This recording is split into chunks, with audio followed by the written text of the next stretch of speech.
داغه आवाज داغه منشور داغه سوچ په موږ او تاسو باندې پردي چې موږ کور ته ورسو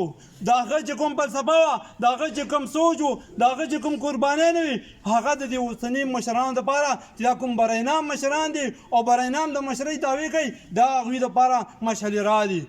ګلونو ځوانانو موږ به پېښور کې چې سهار راپاڅو 400 نه به موږ باندې سکرټریټ ګاډي تېرېږي 400 ځوانانو دپاره هغوی جابونه ورکړي په پولیس کې ورکړي په وابډا کې ورکړي په اف آی اې کې ورکړي په هغه ټیم کې د پنجاب حکومت په موږ باندې خو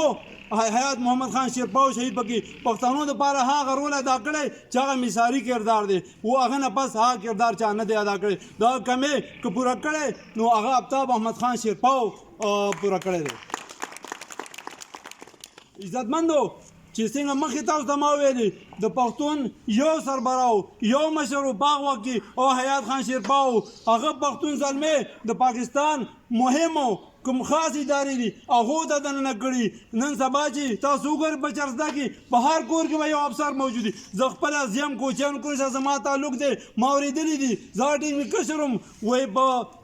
پټو کې به یو زمیندار ناست و او زمیندار ته به لیټر راتلو چې ستاسو ما په پلانکي ځای او پلانکي ډپارټمنټ کې نوکر کړی دی نو تاسو اوس راپاڅئ او تاسو د هغه سره په نه راودرېږئ د هغه سره جغ واوسئ نن به تاسو باندې او موږ پښتنو باندې پاس دی چې موږ یو ځل بیا رابیدار شو او موږ راپاڅو موږ یو ځل بیا قومي وطن پارټۍ ته هغه مقام ورکړو چې د کوم مقام هغه مستحق ده نو انشاءالله په 15 فروری باندې د حیات خان شیرپاو شهید د هغه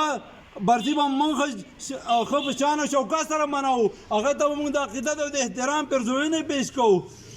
هغه دپاره زه یو شعر وایم او دا په دې باندې اختتام کوم کون کہتا ہے کہ موت آئی تو میں مر جاؤں گا کون کہتا ہے کہ موت آئی تو میں مر جاؤں گا میں تو دریا ہو سمندر میں اتر جاؤں گا زندگی شمع کی مانند تو جلاتا ہو خود تو بجھ جاؤں گا مگر صبح بھی کر جاؤں گا هغه شهادت ورکو خو هغه